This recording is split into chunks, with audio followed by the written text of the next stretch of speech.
Welcome to the Smart Dating Academy podcast. I'm Bela Gandhi, the founder of Smart Dating Academy and your host. I started Smart Dating Academy in 2009 because I had this crazy knack of giving people dating advice that actually worked, that I took. I've been married for almost 25 years, and now my company helps people to date smarter and to find love. This podcast is meant to bring more love into your life, no matter where you are and what you do. And we're here to bring more life into your love. Smart daters, welcome to this week's podcast. And guess what it has to do with? Everybody's favorite three-letter word, sex. I am bringing back somebody, a great friend of mine, who is just a light in the world and brilliant, Dr. Justin Garcia, who is not only an amazing human, but the executive director of the Kinsey Institute. So you might have remembered Justin's been on many episodes ago. And he's also, director of Kinsey and the chief scientific advisor to a small company called Match.com. So Justin just wrote a new book called The Intimate Animal, which is about monogamy. And so I cannot wait to have this conversation. Justin, welcome back to the Smart Dating Academy podcast. Thank you so much, Bella. It's always good to see you and to get to catch up. And thanks for having me back. There's so much we can talk about. Always. Oh my gosh. Well, just to fill you guys in from last time, Justin met his wife on a dating app. Okay. Just wrote his personal story in People magazine about being chief scientific advisor to Match and being out there just like all of you, dear listeners, slogging it out in the dating world, and then met the one, got married, and now has a baby. Right. I met my person. You met and your exactly. person. And I think a couple of things about that is fun. Well, as you know, Bella, I don't often talk about my personal life too often. I just happen to be somewhat private as a person, but also because of my work on love and sex and relationships, I'm often careful because if I say something about my relationships, it's also saying something about the other people that I've been involved with. So you bring other people into your storm when you talk. So it was fun to share that, but also you're right. The dating is a challenging process. It's always been a challenging process. It's a competition and it's complex. And even when you know a lot, when you can study these materials and know what works, there's the reality of our lives. And that's why I think there's no perfect algorithm, is because relationships are dynamic and dating is dynamic, and there's so many ingredients to put in, but the more we know, I think the more fun we can have and the more success we can have. Do you want to tell us, just because the listeners out there, so many of you guys are on the dating apps. Can you were on the apps, you do this work on sex and intimacy and relationships. And what was it like to be on the apps, and how did you meet your person? Yeah.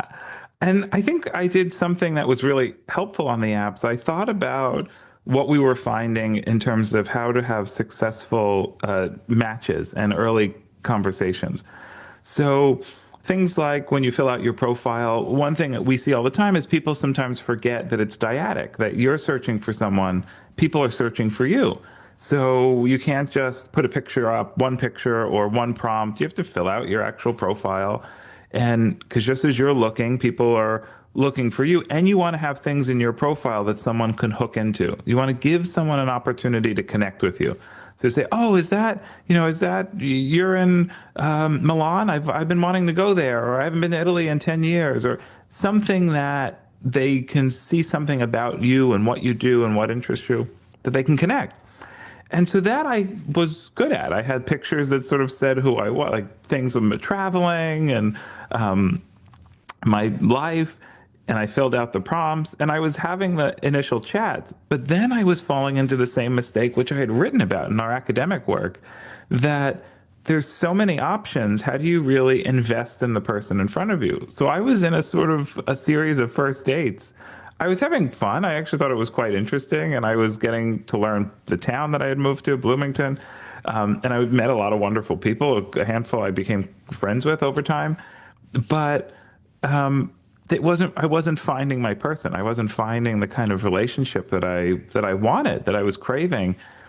And then I had this moment one day that I thought, oh my gosh, I'm falling into the same pattern that we study and we write about, that there's so much data, there's so many people. Part of this paradox of choice is you meet someone and you kind of go through the rush of connecting and the search process, and then you go, well, you're nice, but you held your fork kind of funny, and I can get back on the app and there's 3,000 more people who won't hold their fork funny. They won't hold their fork funny. And it's ridiculous in hindsight, but we all do this. We sort of, I mean, you know, right? You talk about these things of how we then kind of hone in on really getting to know someone and going on second dates and third dates and really trying to be vulnerable with another person. And that part I wasn't doing. So I got step one down pretty good, but step two, not so much. And how did you get over that bridge? Yeah. Part for me, part was I was a little bit older. I was sort of moving into my 30s. I had just started writing this book. My career was in a really good place, and Michelle's career was in a good place. And what was interesting about our early dating, and actually funny story, we were both on apps, but on the dating apps, I don't think I ever told you this part. We were both on the dating apps. We connected. We live in towns that are about 55 minutes away, but we're both pretty sure we connected when we were in Chicago a few weeks before. And I may have been a weekend that I saw you, actually. And so we were pretty sure in hindsight, because we were like, we both opened it. We were just far enough from each other mileage wise that we weren't sure that we would have connected. We were like, well, how, when, where were we that we were in each other's radius? And then we were like, oh, we were both in Chicago 2 weeks ago. But the app's open. Wow. So, okay. Yeah. And so you said, all right, you know what? Maybe you're a little bit further than I would like, but I'm going to give it a shot. Yeah. And we gave it a shot. And we went to brunch at this little place, the little town. There's like a little fudge shop town in between our Bloomington and Columbus. And what was great was that it was a little bit more relaxed. We were not, we had a bit of a slower burn, and we're attracted to each other right away. But the pressure, I think, because of where we were in our lives, we laugh about it now. At one point we talked about both, like, I like being single. Like, there's some nice elements to it. And we laugh now because I said, I remember when she said it, and I thought, well, challenge accepted. And you're like, I'm going to make you not want to be single. Yeah.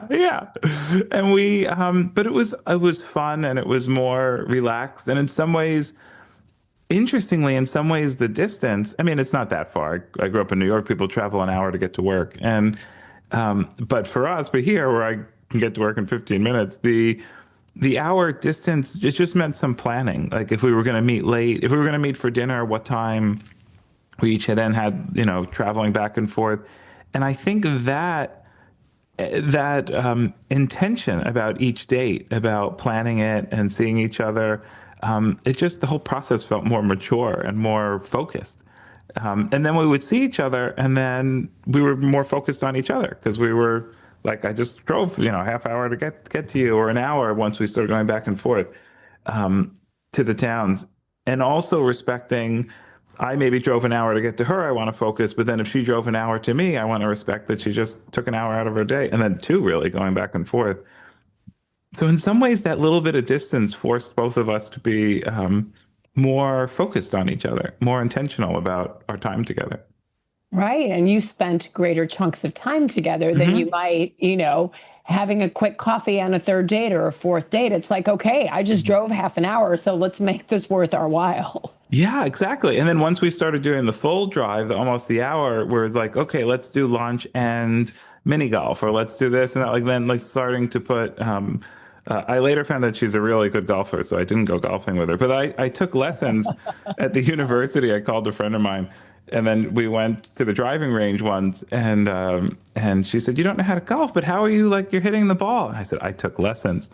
And she said, where? And I said, the head golf coach gave me lessons at the university. And she's like, well, that's go big or go home, huh? I was like, yeah.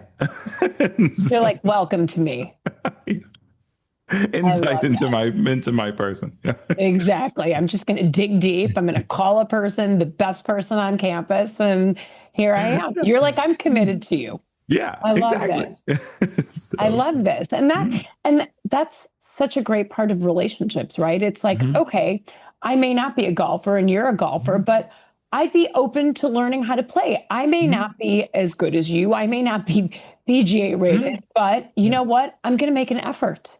Yeah, exactly. And that curiosity, so I'm a tennis player, she's a golfer, but that curiosity of we go with each other sometimes and we aren't necessarily good at the other one's preferred sport, but to make it fun and to be curious.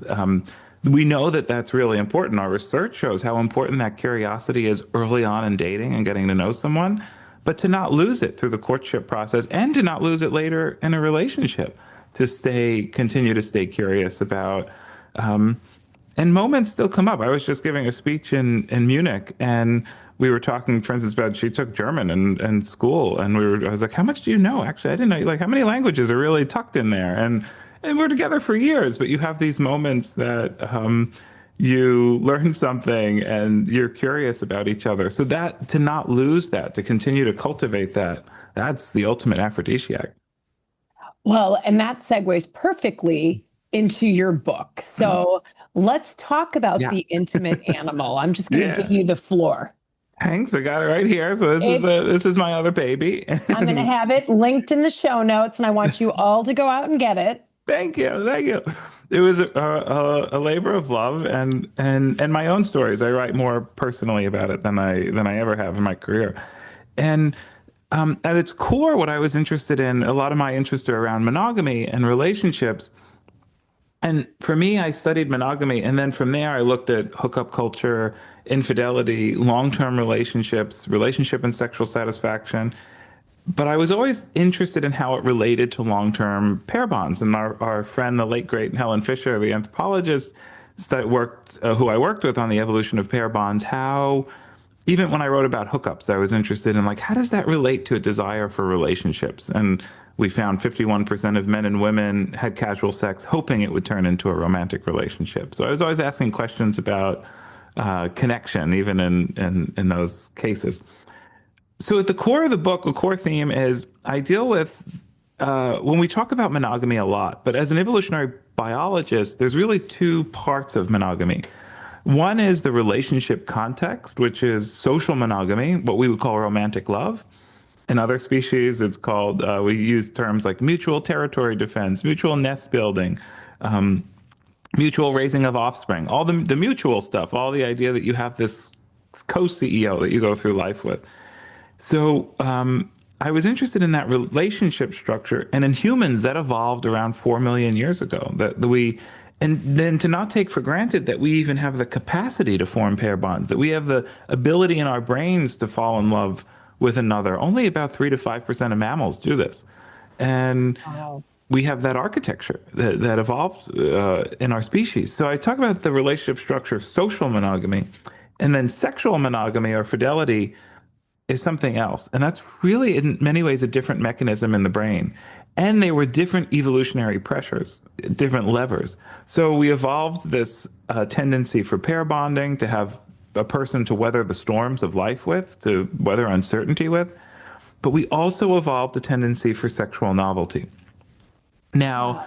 that makes sense to a lot of us when we think about it. This idea of the excitement, the rush, the seeking partners, that all is this lever. Now, if you're in a long-term relationship and you desire sexual novelty, for some people, that's why we see infidelity. That's why we see these motivations for sex outside their relationship. It helps explain why more and more people are talking about opening a relationship or consensual non-monogamy. But I don't think those are the only answers to that drive. The other option that we sometimes don't think about is if we have this tendency for sexual novelty or novelty more broadly, as you'll have reminded me, and when we've talked about this, is sensation seeking, that you can do that in the context of the relationship. So your desire for all of our desires for novelty, sexual novelty and sensation, it doesn't have to pull you away from the relationship. When you understand the science, we can harness it and do it in the context of our relationship. But if not, we wake up, many of us, and feel this pull into other directions. And that's for me is that's natural. It's evolved. But when we understand them, we can harness them to have the kind of relationships we want. Maybe it is an open relationship for some people, but we know for most, they're socially monogamous relationships that have a component of fidelity. And it's so interesting because I think it's sort of the anatomy of romantic love, right? It's really exciting in the beginning. And then when you're with a person that's good for you longer term, once all of the hormones and the chemicals kind of have done their job and, attach you to this person, then all of that excitement turns into these lovely feelings of safety and security, right? And so it sounds like what you're saying is, okay, now we had the excitement, now we feel the safety, but again, because we're humans and, creatures of dissatisfaction and discontent, that we're seeking out, and maybe not that we're dissatisfied or discontent, but it's part of our nature to want that novelty again and that excitement. And it sounds like what you're saying is it just because you're feeling that safety and wondering like, man, I need some excitement. It doesn't necessarily mean, and I see people come out of this tunnel, like, I think I love them, but I'm not in love with them. I'm like, what does that mean?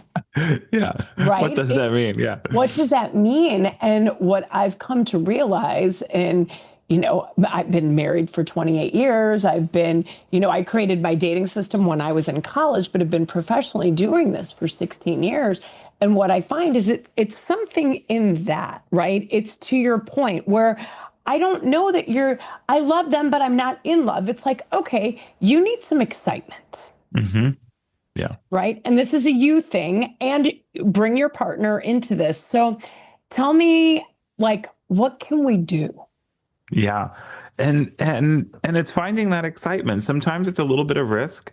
And that's true. That can trigger in the book. I talk about these examples of studies. One study that I love it's called misattribution of arousal. And there was a case researchers had men walk across a stable bridge or a wire bridge. And the men who walked across the wire bridge, at the other end, there was a woman researcher who said, here's my number. If you have follow-up questions, let me know. Ones who walked across the wire bridge were much more likely to call the woman afterwards and say, are you free for a drink or could we go out? Because their hearts were racing and they were excited. So the rush, the adrenaline rush, the excitement. So a little bit of risk, a little bit of novelty is catnip for a relationship. And we can do that when we think of dates. I mean, I think that's the challenge if you do a movie with someone for a date, as opposed to doing things where you get to know them. I talk about a story in the book where I took a first date ziplining, and like the excitement and the rush, and that one turned into a relationship for a while. And the how we can harness that. We want to do things where, now to your point, Bella, you don't want to be so risk taking that you are scared or afraid, because then what happens is the nervous system tips over the edge into a threat response. And if we're in a threat response, if we're really anxious, or and people talk about flight or flight, but there's really fight, flight, freeze, and fawn. There's different reactions of the nervous system, and we want that psychological safety you were talking about to connect. In fact, you have to have a sense of safety for social behavior. It's what's called neuroception. So if you don't feel safe with someone, you don't really connect. And one way to think of it is we don't stop for a chat in a burning building, right? If your nervous system is in a threat response, you're not really socializing. Same, I've often said, in the natural world, you'll never see two gazelle mating in front of a lion, right? If you're in a threat response, that's not conducive to social behavior, and it's most certainly not conducive to mating behavior in an evolutionary sense. That includes connection, that includes sexual activity. A little bit of fear, a little bit of stress is fun, is exciting, but you don't want to tip so far over. I had a friend who doesn't know how to swim, and they had a date who took them kayaking. And they said, they were just so freaked out the whole time. I said, what happened afterwards? He said, I never wanted to talk to him again. I was so freaked out for the hour. And so you want to balance what that novelty is with what you want and what the person you're trying to connect with wants. Right. You don't want to do something that you're phobic of, right? Yeah. Right, exactly. Like if you're a person that likes to jump out of planes and so is your date, great. That could be fun together. But if you're afraid of heights, it's probably not a great idea. Yeah, Not the exactly. novelty that you need. That's like, oh, it's not even overstimulation. It's like a trauma response. Yeah, yeah, exactly. You're in a fear response. It's a threat physiology. So, Wow. Okay. So maybe dance lessons. And I mhm, think, I have a question that is related, unrelated, that's come to me. Like, okay, let's say there's a couple and they're seeking novelty and they mhm, agree to non-monogamy or they agree to open up whatever. Well, let's have threesomes or mhm. whatever all of, ranges on the spectra. Do you know what does the data show about what does that do to trust and Mhm. intimacy? Yeah. It's a big question that people are thinking more about as we talk more about polyamory, open relationships. So in our studies, we found about 1 in 5, 21% of people have at some point in their life had a consensually non-monogamous relationship or a negotiated non-monogamous relationship. Some people prefer that term.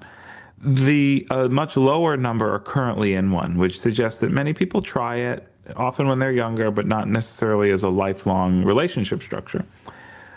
The big issues there are, and interestingly, a new paper just came out, a meta-analysis on satisfaction, relationship satisfaction in monogamous and in consensually non-monogamous relationship structures, and they're the same. So that tells us one isn't necessarily better or worse than the other. They just are different structures and require different things. Now, for those couples who are saying, let's open our relationship, that's where we're going to get our novelty. That's what they feel that they need. For some people, it works well, but we know some people it doesn't. Some people it leads to immediate separation. Yeah. And that distinction, what we do know is a lot of it has to do with communication and trust. So, partly when you have a new partner, you can get what's called new relationship energy. So, you get really focused on the new person. And if you are opening your relationship with the idea of, I want to preserve the pair bond, but then get the novelty, but then you're giving all your attention to the new person, you unintentionally start damaging the primary relationship. So it takes a lot of effort in terms of saying, like, how do I balance my attention, my focus on these different relationships? A lot of communication. I mean, I think all of us can learn from couples that have open relationships about communication. The successful ones communicate a lot, and there's a lot of books on that. And so there's trust, but then there's also researchers talk about compersion, which is this idea that you get joy from your partners having joy in multiple places. And I don't think everyone, I think the evidence would suggest not everyone has that. If you're someone who says, Mhm. I know that my husband or wife or boyfriend or girlfriend went out last night and probably hooked up with someone and they had fun, and I'm so happy they had fun, and that's good for our relationship. That's great, but most people will really suffer with jealousy with that. And that, I think, is when you have to have a real honest conversation with yourself and your partner. Say, like, are we the type of people and couple who can navigate that? Some, yes, some can harness it. I would say a majority can't. At least that's what the data would suggest. There are people who would probably argue with me and say, well, they could if they train, and that might be true. I think that jealousy is a deeply evolved response. We know that mate guarding and jealousy exist for men and women at all stages of life, and it's not one that everyone can contain that easily. Because I think you said this in the beginning, and correct me if I'm wrong, like Mhm. we're wired to be pair bonders, Oh yeah, right? And yeah. so it's sort of, it, I think people that can have non-monogamous relationships and make it work, right? There's a lot of evolution to Hmm. and communication. And I'm sure that there are structures and rules. I've seen, obviously, in my work, and I'm sure with yours, many different couples that, there are a lot of rules. If we're opening up our relationship and let's say I said to my husband, you can do this, but I want to be in the room while you're hooking up with this other person, right? And a lot of people have different rules. It's like, okay, and if that works for you, so the constructs of these things are very different. My question, I think, long term is, how does that affect the primary relationship, right? It's like, do I fully trust the fact that I'm your primary, or do I even want to be? I don't know. It's so Or do you want to be? Yeah, exactly. And one of the things that I've been interested in is that couples, as relationships progress, they like to have things that are special. They make special things with each other. Sometimes it's nicknames. Sometimes it's talking and or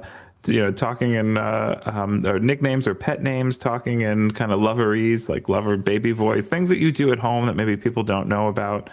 But then there's also things that are unique to you. And then you start to wonder, when we were in bed and you told me how much you love my blue eyes, but do you say that to everyone with blue eyes, or you start to run this game of, when we look for the special features of our relationship, are they really special? And when you are really thinking about navigating other sexual partners in a relationship, that can be challenging. So you get these sense of jealousy. For some people it works well, but it's a lot of communication and navigating that. I interviewed one woman that I talk about in the book about.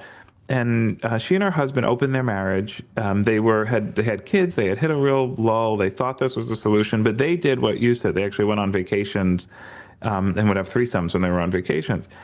And it worked really great for a while.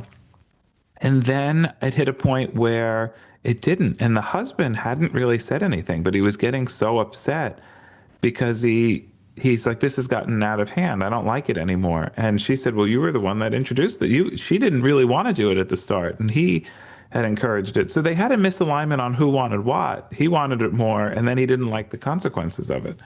That is, seeing his wife interested in other men, and then, and they came pretty close to a divorce, actually. So they pulled back from it. They closed their relationship, but that's not easy either. That's because then you're changing a relationship structure and then trying to change it another way. But the things that you've done in the meantime, that influences the trajectory of your relationship dynamic. And I'm not a moralist about it. It's not that open relationships are better or worse. I think that this new satisfaction study is pretty interesting, that they're the same. It's just, and my sense is that it doesn't work for most people. There are some people who it works for extraordinarily well, and that's how they find their satisfaction and pleasure. But it's not a one size fits all. Just like monogamy is not for everyone, singlehood's not for everyone, open relationships are not for everyone. And what would you say, Justin, to people that are out there, daters, and they've got all these different things they can check off or look for, like ethical non-monogamy, consensual non-monogamy. If you're looking for a committed monogamous relationship, then stick to that. What would you say on the dating apps? Because they give you all these options. There's so many options. Yeah. And I think the challenge in the pursuit of love and relationships and connection is the balance between saying, okay, I want to go outside my comfort zone.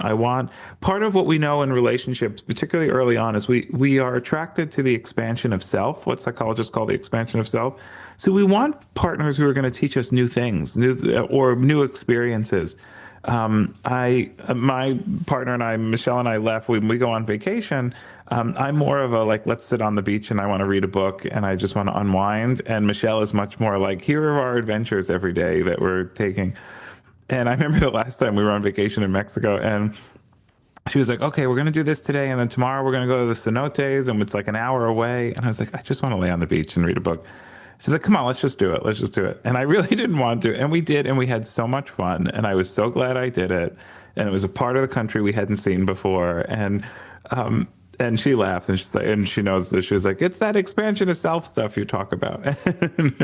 And she's right? It was this pushing each other within reason to experience new things. That's good. Experiencing new things are good. But to your point, Bella, not so much that you're really outside where you're comfortable. So I don't think, if someone's dating and looking for a monogamous relationship, I don't think it's a good idea to, start getting serious with someone who have very different interests in relationship structures. If you know that's really not what you're looking for, that can be a real challenge. Now, I mean, if you're curious about it, that's a different story.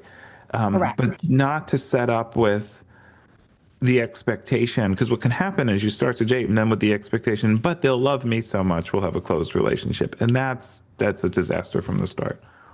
Agreed. I usually say, usually people come out there with their intentions. Mm-hmm. Yeah. And sometimes we don't listen to the intentions of other people when we're like, oh my God, I really like him. And I know he says he's looking for something short term, but he just doesn't know me yet. I'm like, remember what he said. Right? Right. Yeah. And they can act as if for the first 3 to 4 months, like, this is your boyfriend. They're there 5 nights a week. They're only with you. And then at a certain point where they're like, okay, well, I've met someone else. You're like, wait, what? It's like, well, no, we weren't exclusive. Yeah, we talked about this. I told you I was, not looking for anything serious. So even though I was acting as if from your perspective, this was serious, it was serious for that point, and now I'm done. And it reminds me, there's a series of studies on what's called relationship timeliness. And sometimes you can meet someone who you really like, but their intentions are different. What their goals are for relationships are different. And sometimes it's just the moment in time that you meet them. And I think that's hard for all of us to wrap our heads around. Sometimes you could say, I met this person who's great, but I'm about to move across the country for work, but I'm about to be overseas for 2 years, but I'm still going through a breakup, but I don't really want that now. And we don't often think about this timeliness or readiness in relationships, but in fact, it's a huge element of what makes dating and starting relationships complicated, because sometimes you can feel deeply attracted to someone. You could really desire someone, but you're not really in the right place to establish a relationship. And I love how you put it. Sometimes you just got to hear what someone's saying, and like, we're not on the same field right now. Yeah. And, being the mother of 2 young adults, one is a senior in high school, one is a senior in college, right? It's that tumultuous time where you might be in a relationship and then suddenly, well, we're going to go to different colleges, so we're going to break up. Or, my son will say, what's the point of trying to date anybody at this point? Because, like, seriously, just wait until you get to college, because you're going to go to 2 different schools, and who wants to deal with the long distance relationship? So the timing of things, is, and especially during that younger, like where Gen Z is, or like 18 to 28, when your life is like, I don't know where my next job is going to land me up. I don't know where, you might meet this person on vacation and they live in California and you live in New York. Like, how do I navigate these things? So timing, and situations play a big role. Yeah, exactly. And I think we sometimes can get too focused on that. We forget that, there's so many people that we can form meaningful relationships with in the world. There's so much opportunity to connect. And that has to align with where we are and where they are. And that could be hard to wrap our heads around sometimes. We're like, I like them. That doesn't I don't care about all the other noise of life, but it's there and they care about it. It's there. So do you have, a couple of nuggets that you can share with our listeners from the book that could kind of make them better where they are today, like based on what you found? Because I know you're like a basket of nuggets walking around Earth that are helpful to all of us, including me. I've got some. It's funny, I'll mention one on Gen Z that I only touched on a little bit because it's actually newer data that we're analyzing after I turned the book in. We just finished this study, with Match Group, that 80% of Gen Z say that they are really ready for love, that 80% say that they want love, that they want to find a relationship. But about half, 45%, say that they don't think they're ready. And I've increasingly been thinking about this idea of self-actualization and what does it mean to be ready? And I actually think it's kind of startling that so many young people are saying that they have this idea that they need to work on themselves to be ready before they can go date. And I often think, did our ancestors have to work on themselves? Does a gorilla have to work on themselves?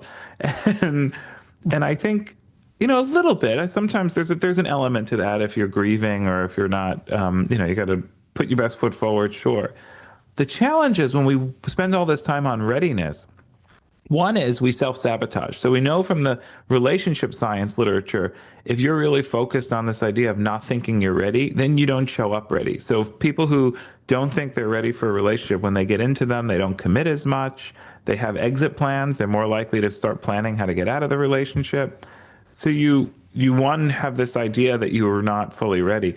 But the other is it plays into this, if I could say it, kind of like psychobabble about say it all. Yeah, like that. And it assumes that readiness is linear. Like you just hit one moment, you wake up one day and you're ready. And there are days I'm ready for work. There's days I'm not ready for work. We move back and forth in these readiness measures. And same with our relationships. There are days that we show up fully for our relationships, and there are days that you look at your partner and say, I think you need to show up a little bit more today because I'm not fully here.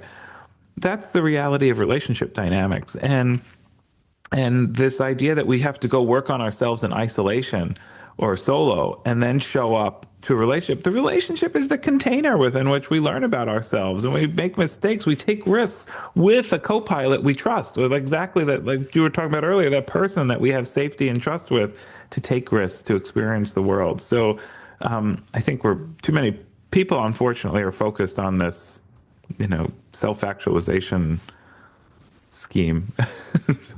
No, it's so true. And I think so much of that is fed by social media, right? Yeah. Yeah. Oh my gosh, my daughter's like, well, I think she's avoidant and he's anxious. And it's like, a lot of, and like, maybe, could be. Why don't we just test it out and see where it goes? So give them a scale. Yeah. Right, exactly. Let's just date and see how they show up. And then you can make your analyses. And then when they do show up in that way, then it's time for you to say, this isn't for me. And it's okay to walk away.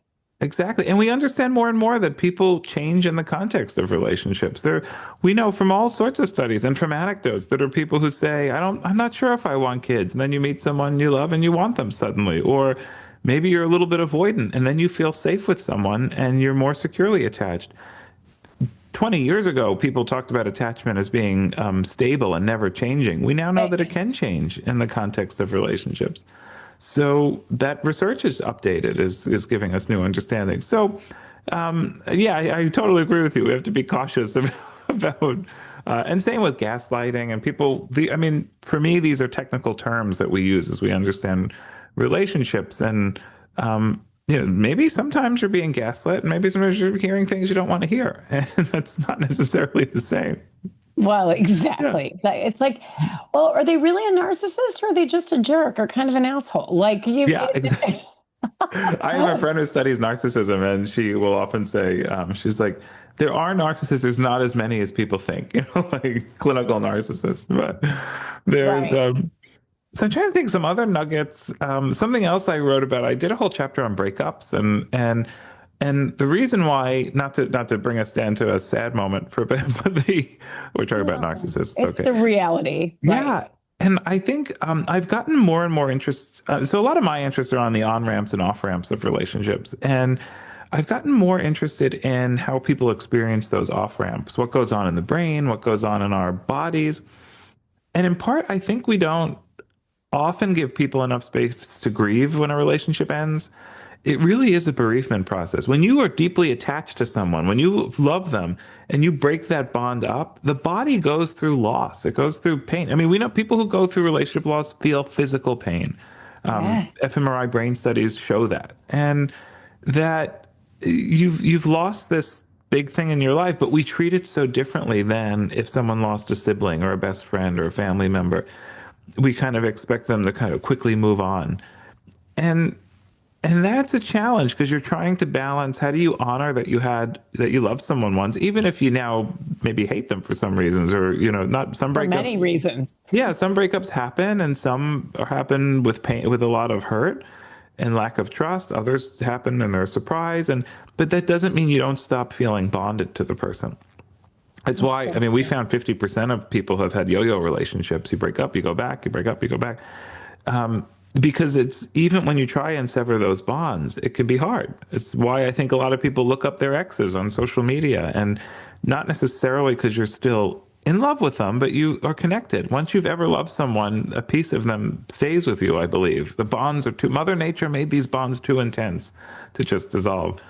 So I think we can have a lot more compassion for ourselves and for others when we understand that, when we understand the intensity of pair bonds and how they stay with us, that, you will hurt when you go through a relationship dissolution. And so will your friends and your loved ones. And how do we have a bit more compassion, how we think about that? And then when we understand that, how do we also understand that when we date again, which we should and we can, and when we love again, that you're not necessarily looking for the same thing. And there are elements that we do repeat because it's what we really wanted, but then there are elements you don't want to repeat, and how you balance that. The reality is you'll never date someone again. Relationships are too dynamic. Personalities are too unique. So how do you really think of forming a new chapter with a new person? Yeah. It's funny that you say that, because I often get people into our practice that have recently broken up, divorced, they're widowed, whatever the case may be, but especially in breakups, and this urge for on again, off again, and I just want contact. I think, something that you and Helen Fisher taught me, it's looking at the fMRI studies of people that are in love or grieving. And I tell my clients, like, your brain is looking for that substance. It's like your heroin, your cocaine, like the person you were with feels like, it was your addiction, it was your obsession. And suddenly that person has been removed. And so now your brain is doing everything it can, putting up all these positive images of all these fun times in the beginning, and the safe and the excitement and the fun stuff you used to do. And your brain is doing that to try to get you to bring the addiction, that heroin, I call it there. Sometimes I'm like, that is your crack cocaine. That's your heroin. Yeah. It's not good for you. So know that this is what your brain is trying to do right now, and be gentle with yourself, but also know what's actually happening, and just try to withstand the waves. And one of the other things I do is, okay, that was the beginning of the relationship, but you broke up because it wasn't like that anymore. So make a list of all of the negative things that happened at the end that caused the breakup, so you can counteract the obsession of the beginning. It wasn't the beginning that broke you up. It was the end. What happened at the end? And look at that list every single day so that you can counteract that. So I love that. And it's I think that's so empowering, about really thinking, how do we, our brain is doing all this stuff. You're right. It looks, a brain going through relationship dissolution looks remarkably like someone going through cocaine withdrawal. And so if we know that, how do you kind of grab biology by the horns and say, I'm gonna take control of these drives, of these motivations? We have to, otherwise we just get moved around like relationship zombies. But we need to really understand our biology, understand how our bodies and our minds and our psychologies are working. Then we can harness it. So that's the best advice. I love that.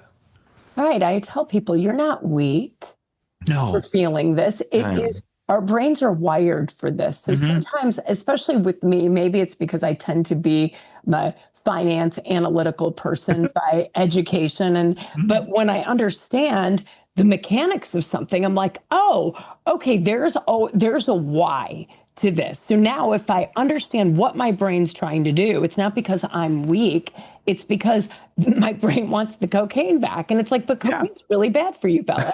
So make a list of all the reasons the coke is bad for you, withstand the craving. The craving is going to dissipate if you give it a long enough time. Don't go back to the cocaine, and you'll be okay. So Right. It's Yeah. those lists. I'm like, did you make your list of, we called it like negative discernment, like make that list of all of the bad things that this person did, said, how they treated you, and like scotch tape that to your hand if you need to look at it every 5 seconds. Yeah. And sometimes even if you wanted to go back, you can. So there's also these other, I mean, I think that's also why it's helpful to understand the biology of love and sex and fidelity and breakups. It's the same. I mean, people often talk about love as a verb and it's an action. And I think there's the component to that that I like, but for me, love is a noun. It's a neuropsychological state of being. And what I mean about that, I think there's a difference between love and a healthy relationship. A healthy relationship is absolutely a verb. It's an action. But you can be in love with someone who treats you like garbage, and you can be in love with someone who you treat terribly. That because it's really this state of being, that being in love and having a healthy relationship are not the same thing. So when we understand that process, then exactly as you're saying, we can start to navigate and take control and say, like, that person was, you might feel drawn to them, you feel addicted to them, but it wasn't the right thing for you. So how do we find something else? How do we find something else? Right? You just got to withstand the waves. So this was so fun. And I'm really excited for people to dig more into your work. Where can we find the book? Obviously, we're going to put it in show notes, but for somebody that might be driving along right now. Thank you. Well, The Intimate Animal, it's available. It's available everywhere, and in the U.S. now, and in the United Kingdom, it'll be available starting February 12th, and globally soon. So the other editions are coming out, but you can find The Intimate Animal anywhere online, and ebook, audiobook, print book. And if folks follow me on social media, Dr. Justin Garcia, I've been posting updates of events that we're doing, and we'll be together for one soon and another one. And thanks so much for having me. It's always so fun to get to talk to you and your audience with about this stuff. Well, we're going to have more follow-ups because you're just such a delight and full of such great energy and great information for all of us. I feel like I'm better after I talk to you, Justin. Oh, thank you. Thank you. Likewise. I'm grateful for you.